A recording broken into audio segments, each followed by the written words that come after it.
professor, Dr. Cahill, for her unending dedication to my growth as a musician and professional. I'd also like to thank the rest of my recital committee for their valuable input as I cultivated this presentation.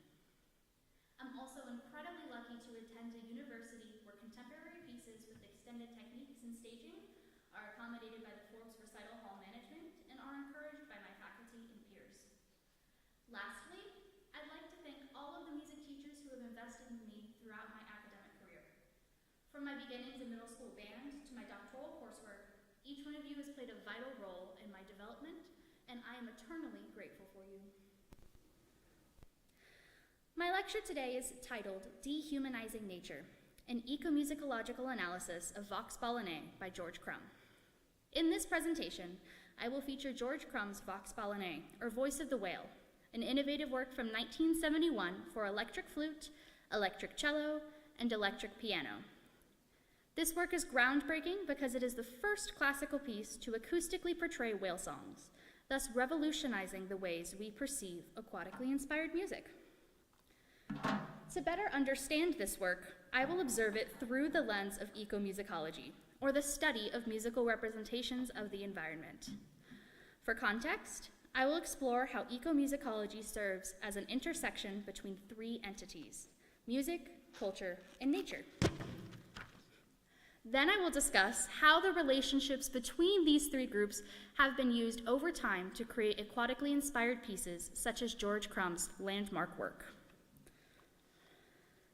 Following this, I will showcase how George Crumb's Vox BALAENAE revolutionizes this body of works by identifying Crumb's innovative compositional tools used to portray nature.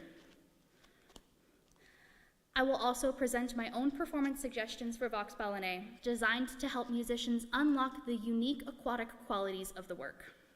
Finally, we will perform the work in its entirety. To better interpret Vox BALAENAE, I have chosen to use the field of ecomusicology as a lens. Ecomusicology is an emerging field within musicology and is primarily focused on discussing the interactions between the environment, society, and musical output. When approaching a piece of music using the principles of ecomusicology, scholars may ask questions like, what specific environment is the composer trying to portray? How familiar is the composer with this environment? And how does the culture surrounding the environment impact their assessment of nature or its musical representation? These questions help us understand nature as the composer understands and values it. Ecomusicological observations are particularly relevant in considering Vox BALAENAE's 1971 composition because our understanding of the ocean and its life drastically shifted in the mid-20th century. Previously, whales and other large ocean life were culturally vilified. This is likely a result of their imposing size, coupled with our limited knowledge about deep ocean habitats. We can observe this perspective through a variety of artistic mediums, including literature, perhaps most famously in the 1851 novel seen in the example above, Moby Dick, by Herman Melville. The main conflict in this story is between whaling captain Ahab and the sperm whale Moby Dick. In the story, Ahab seeks to kill Moby Dick as an act of vengeance because the creature previously bit off the captain's leg. This book highlights a cultural misunderstanding of whales by portraying them as vicious predators, rather than the gentle giants who primarily exist in deep waters far away from civilization. Vilification is also present within the visual arts. In the art piece above, for example, whales were historically depicted with sharp teeth and were often shown combating humans. In example 2, titled Double Spout Bottle, Killer Whale, from the 1st through 6th century, a whale is depicted holding a human head. Later artists like Edouard Traviès continued this trend through the 1800s with paintings and lithographs like in the image in example 3, often highlighting whales capsizing nearby boats. A societal misunderstanding of aquatic life, such as that of the demonized whale, led to an ambiguous musical representation. While composers for centuries have attempted to auditorily mimic other parts of nature, like bird calls, in their music, aquatic pieces of music before the mid-20th century are better understood in attempts to imitate the physical sensations of being in water. Camille Saint-Saëns attempted to musically portray the nature of aquatic life in his orchestral movement Aquarium from the 1886 composition, The Carnival of the Animals. As seen in the example above, Saint-Saëns portrays the activity of an aquarium through the combination of running, repetitive passages in the piano underneath a slow, static melody in the strings and flute. In this setting, the running passages in the piano, these right here, represent the perpetual motion of water.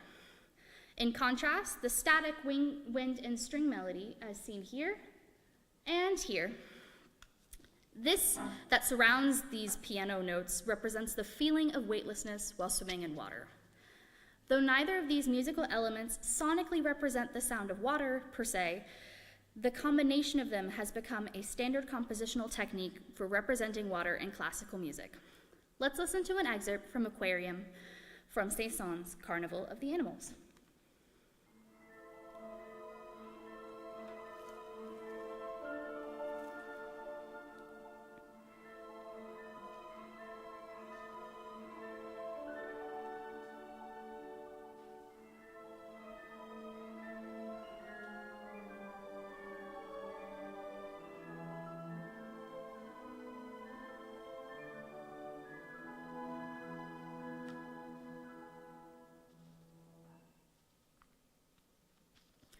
Another well-known example of music imitating nature is La Mer by Claude Debussy. Composed in 1905, this piece incorporates Debussy's trademark impressionistic style to portray the physical sensations of the ocean. Throughout the work, Debussy utilizes repetitive 16th note passages, like those seen in the example above, as transitional material between larger sections. Like in the Carnival of the Animals, this represents the perpetual motion of water. Debussy couples this with broad melodic passages that never truly resolve harmonically. As a result, these melodies give a feeling of suspension, similar to the weightlessness of being in water. In doing so, Debussy builds on earlier conventions of aquatic music, such as those of Saint-Saëns, within the newer styles of the 20th century. Let's listen to an excerpt from La Mer by Claude Debussy.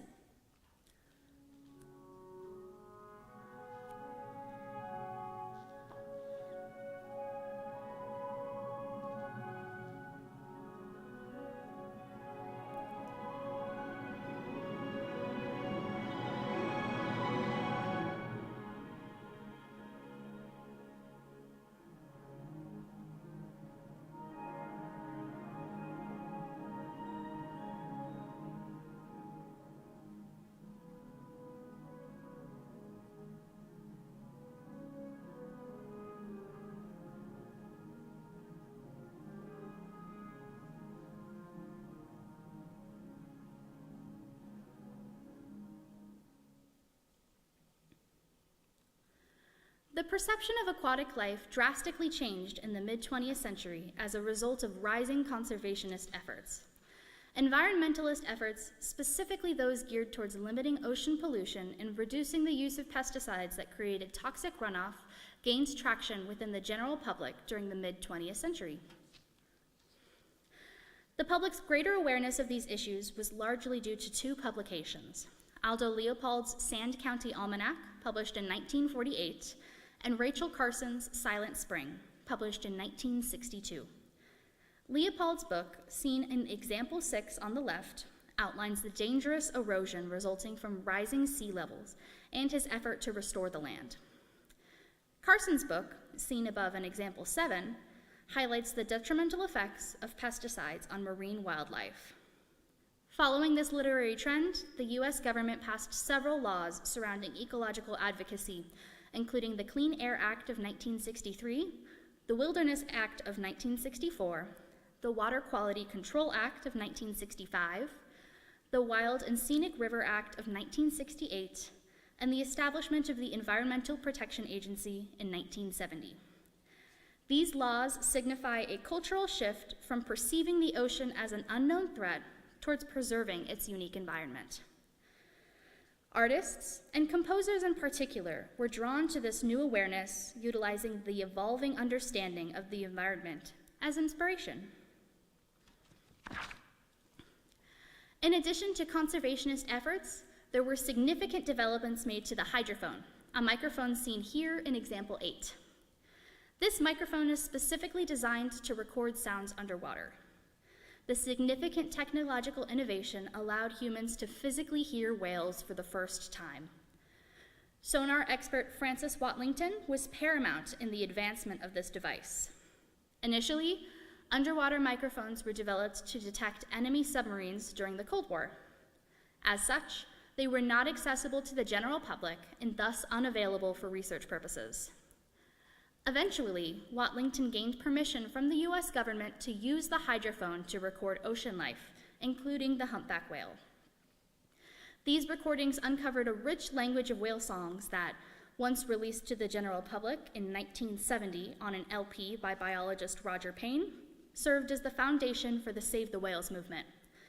This movement sought to replenish whale populations by controlling the practice of whaling or whale hunting. This particular recording also served as source material for Crumb's BALAENAE. Listen to an excerpt from Roger Payne's 1970 whale song recordings.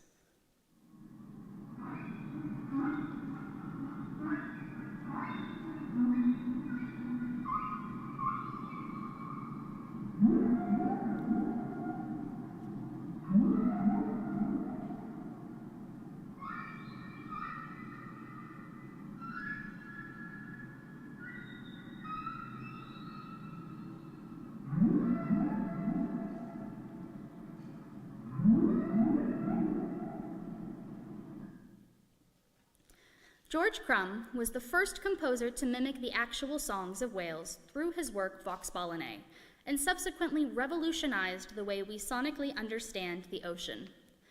This groundbreaking work paved the way for later musical compositions to continue the sonic portrayal of ocean life. One of these compositions is by Toru Takemitsu, a prominent avant-garde Japanese composer. In 1981, Takemitsu was commissioned by the Greenpeace organization to write Toward the Sea, a series of works thematically centered around whales. Rather than portray the physical sensations of water, Takemitsu chooses to portray whale songs through the use of rhythmic and tonal ambiguity, creating a dissonant and unpredictable soundscape similar to that of the ocean.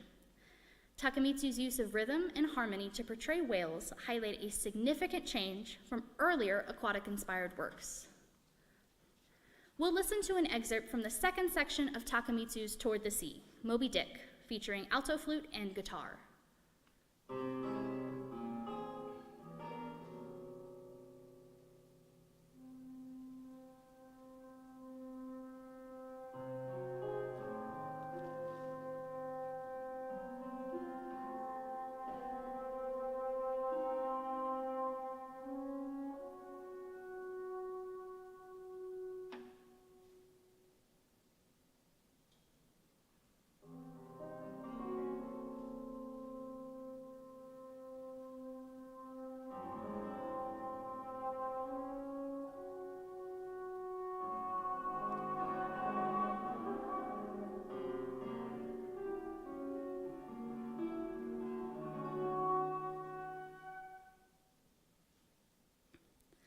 Another contemporary composer associated with oceanic music is Tan Dun, a Chinese-American composer known for immersive elements and non-traditional instruments. Dun composed his famous Water Concerto in 1998 based on the concept of the ocean as a unifying element. About the work, Dun states the following: "Water is an element you can't block. You can block land. You can say that this is China and this is Russia, but water has no such frontiers. I hope some people will listen and rediscover life's elements, things that are around us but we don't notice." This concerto is written for percussionist and orchestra, with the percussionist entirely performing water-based techniques from 2 basins located at the front of the ensemble, as seen above. Dun's use of extended techniques and found sounds is quite similar to Crumb's compositions, creating an otherworldly soundscape appropriate for the ocean. Listen to an excerpt from Tan Dun's Water Concerto.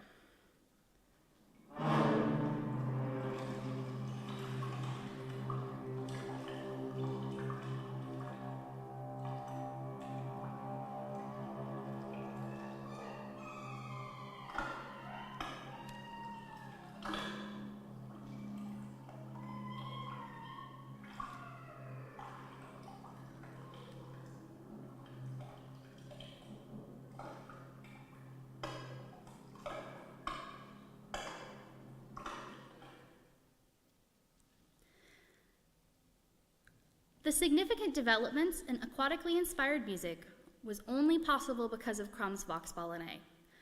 Crumb's decision to mimic the songs of whales brought sound to what had previously been a musically silent creature. Through an ecomusicological lens, we will delve into how Crumb himself perceived these recordings to create his pioneering chamber work. We can gain insight into Crumb's perspective of whale songs through his own words.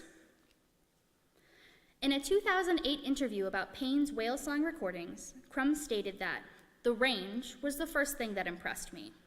From the pedal tones of the organ to the sounds that go way beyond the limit of human hearing.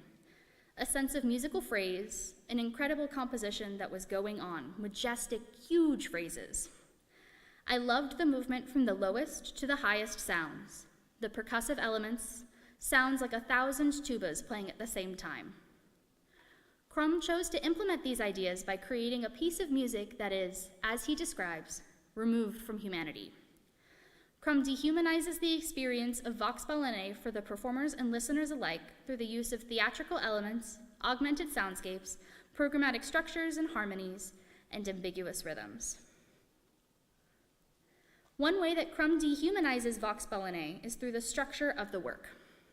As shown above in an excerpt from the score, example 12, the compositional structure of Vox BALAENAE is organized into 3 larger sections: an opening vocalise subtitled For the Beginning of Time, a sea theme with 5 subsequent variations on that theme, and a closing Sea-Nocturne subtitled For the End of Time.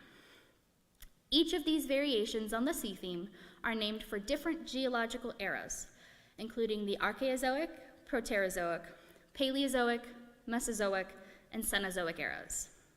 Given that Homo sapiens did not historically appear on Earth until the very end of the Cenozoic period, the final variation of the second section, the musical stylings of each segment where humans were present contrasts significantly with the other musical material of Vox BALAENAE. Another way in which Crumb attempts to remove humanity from the work is through the incorporation of theatrical elements in the performance. He specifies in the score the requirement of a costume element, specifically masquerade masks that are worn by each performer, like this. In his program notes, Crumb discusses the use of masks, stating that the masks, by effacing a sense of human projection, will symbolize the powerful impersonal forces of nature, or nature dehumanized. These masks limit the ability of the performers themselves to connect with the audience, instead creating a direct liaison between listener and music. In doing so, the audience's experience is also impacted, as Crumb effectively removes the human element of the performance visually. Furthering the theatrical atmosphere in an effort to recreate the underwater environment, Crumb suggests the use of blue lighting on stage. For tonight's performance, we will attempt to recreate this atmosphere through dimmed stage lighting.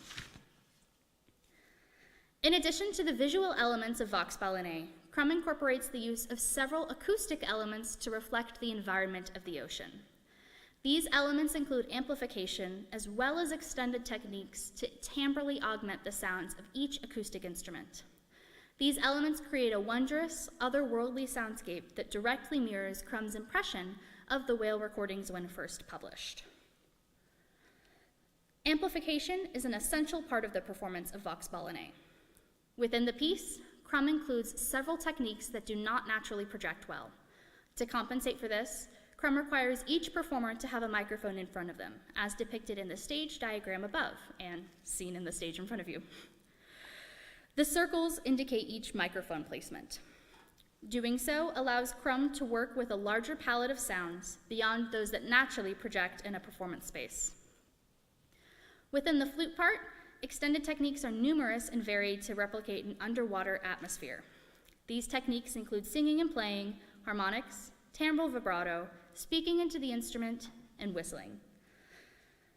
The most frequently utilized of these effects is singing and playing, which is featured in the opening vocalise of the work, seen above in example 14. This placement of singing and playing within the vocalise is significant, given that a vocalise is traditionally considered to be a singing exercise. In doing so, Crumb uses the augmented soundscape of the flute singing and playing to act as the singing voice of the whale. Listen as I play BALAENAE's opening Vocalise.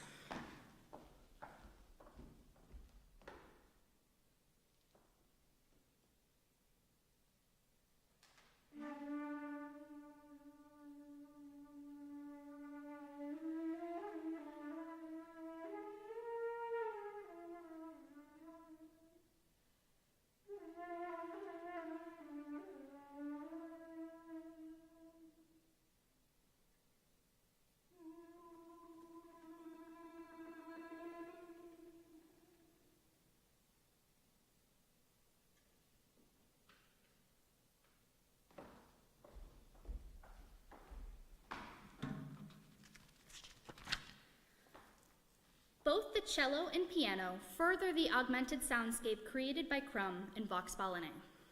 One extended technique for the cello is notated as the seagull effect, seen above in example 15. The seagull effect part is notated right there. According to music theorist Robert Cook, Crumb actually intends this effect to mimic whale songs, stating in a 2022 article titled Heterospecific Song in Ecological Politics, Whale Song in Crumb's BALAENAE, that the cello figure is marked seagull effect as it would have to be. Few cellists would have heard whale phonation at the time. The result is only slightly like gulls, whose calls have a more pronounced attack and frantic rhythm. If the effect is not quite whale song, it is closer to a timbral imitation of the humpback phonation than any other passage in the piece. Listen as John performs the seagull effect from the opening of the first variation.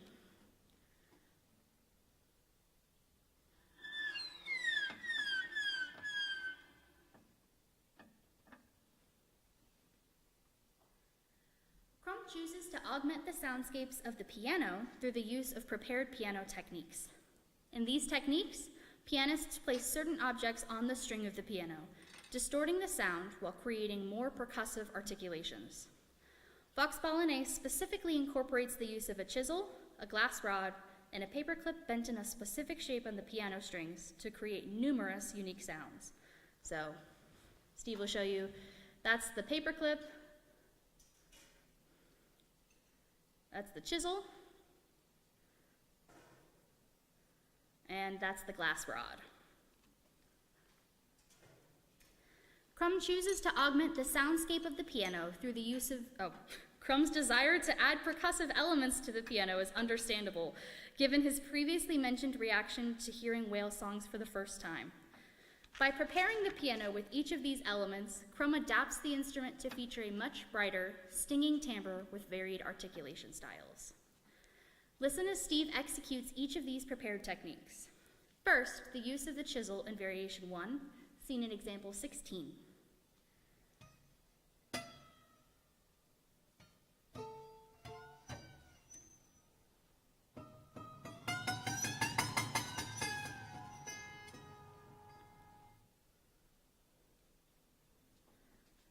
Now, listen as Steve places a paperclip on the piano strings in variation 2, example 17.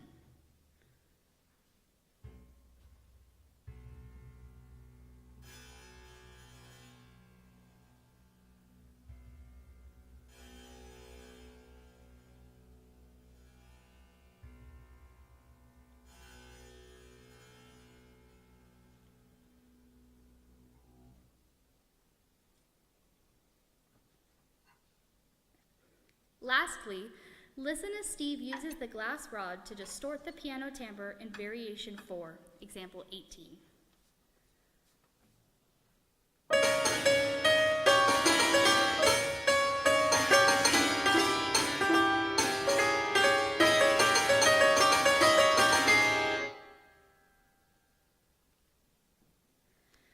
To indicate the presence of humans, Crumb juxtaposes his original musical material with a parody of the opening melody of Richard Strauss's Also Sprach Zarathustra, a piece of music that represents the humanist movement. In these iterations, the flute part takes the original brass melody of Strauss's work, and the piano serves as the rest of the orchestra. Listen as I perform an excerpt containing the Also Sprach Zarathustra melody from the opening Vocalise, seen in example 19.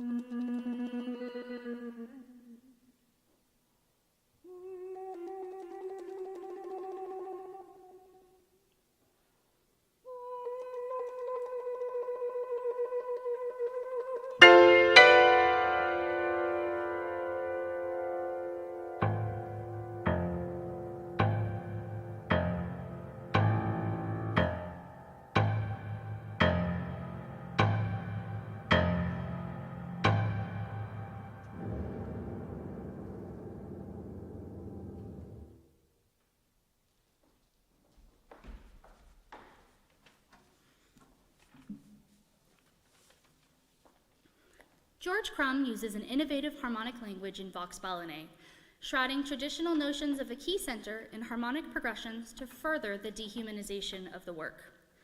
As seen in example 20, Crumb's first draft of Vox BALAENAE, which I was able to view in the Library of Congress, highlights a centricity around the pitches of F and B as a fundamental component of the work.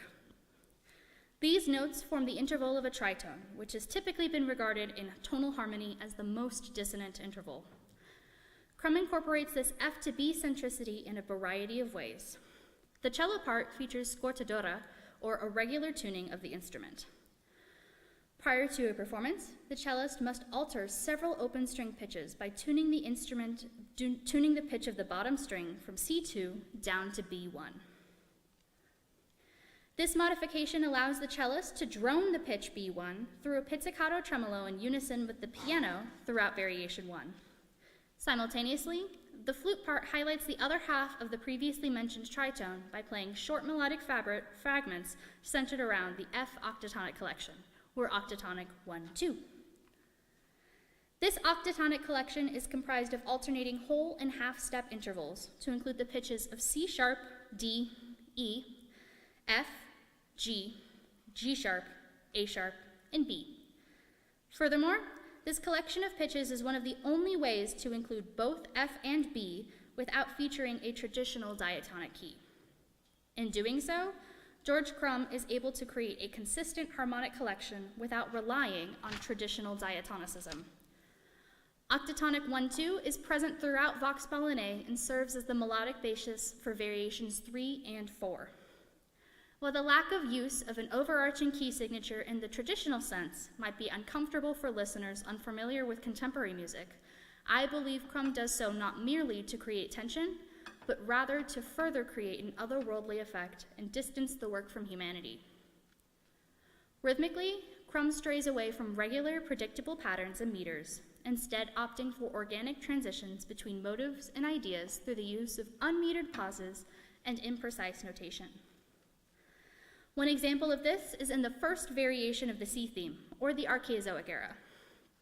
In this first variation, Crumb dictates the rhythmic organicism by notating a tempo of eighth note equals 72, right there, but describing the tempo as very free, as seen in example 23. Crumb furthers this organicism with the use of ambiguous rhythmic notation within the variation. As seen above in example 24, the Archeozoic era variation utilizes several technical passages with expanding and contracting beams, like those seen right here. This indicates for the musician to speed up and then slow down throughout the motive at their discretion. In this notation, Crumb often includes a breath mark in between musical statements from each instrument, indicating an indeterminate pause in between musical ideas. Listen as John and Steve perform a portion of the first variation, Archeozoic.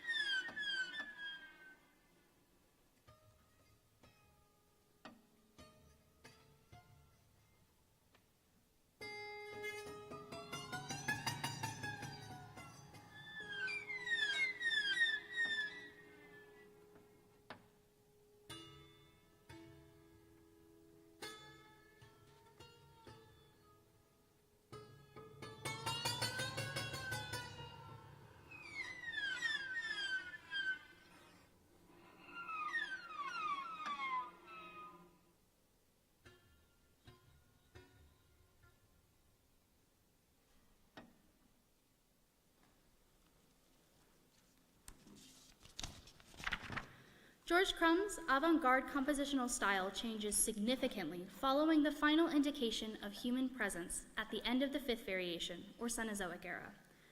Rather than using the previously discussed octatonic 1-2 collection, Crumb shifts into a traditional diatonic harmony, B major specifically.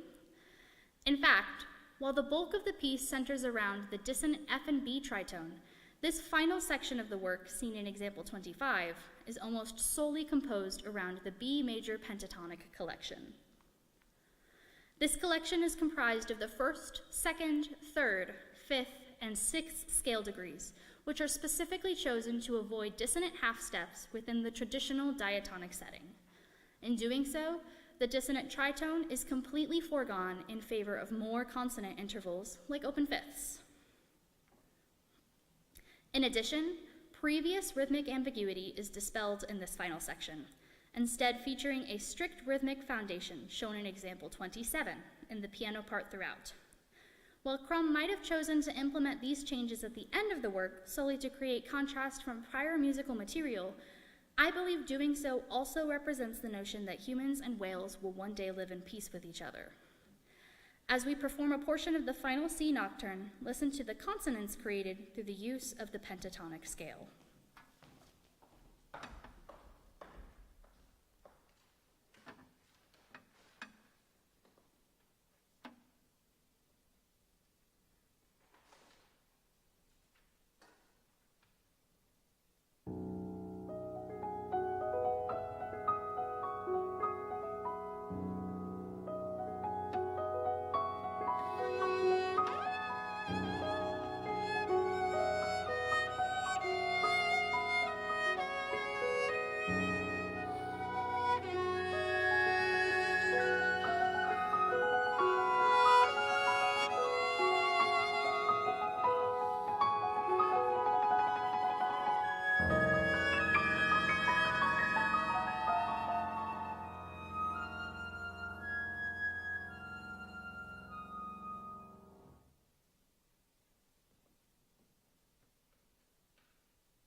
Now that I have analyzed how Crumb portrays whale song within Vox BALAENAE, I will discuss how musicians can use this information to enhance their performance of the work. Before rehearsing Vox BALAENAE, performers should do careful research on the background of the work. Original drafts of Vox BALAENAE, along with correspondence to the New York Camerata, the commissioners of the piece, are available to study at the Library of Congress. Within these documents, performers gain a unique understanding of the essential components of the work, such as the Siegel effect. A recording of the piece's premiere is also available at the Library of Congress upon request, providing a glimpse into how Crumb coached the ensemble to interpret the work. In addition, performers should accentuate the strange timbres found within Vox BALAENAE. While many of the extended techniques found in this piece are commonplace, today, these techniques were largely unfamiliar to audiences and performers alike at the time. When Vox BALAENAE was composed, musicians would have had to isolate and study each technique for performance. Though these techniques are more frequently found in repertoire today, that level of detail-oriented work can help musicians create a cohesive soundscape. Lastly, musicians should lean into the tension created by the long pauses and organic rhythms within Vox BALAENAE. Modern audiences in particular are unaccustomed to silence. Almost every environment, piece of digital media, and activity is accompanied by background music today. This makes the long pauses and rhythmic uncertainty that much more striking within Vox BALAENAE. Musicians can accentuate this by practicing the pauses in rehearsal space, familiarizing themselves with its resulting tension. In conclusion, Vox BALAENAE represents a cultural shift in ecological perspective. Rather than vilifying whales through our willful ignorance, humans began to listen and observe the species for the gentle giants that they are. Crumb's work signifies this change musically by basing ideas on whale song recordings themselves, rather than the human experience of the ocean. In doing so, Crumb creates a masterpiece, one that is truly nature dehumanized.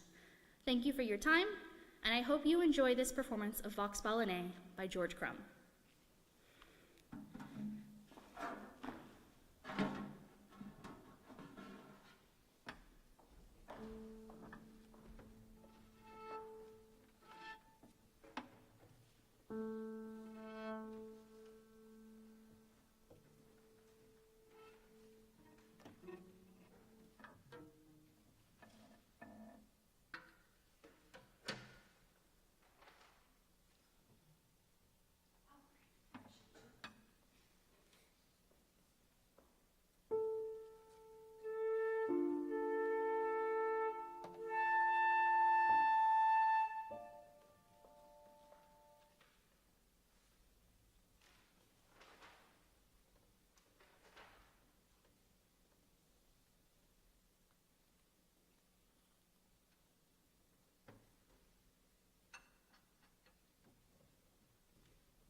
Bye.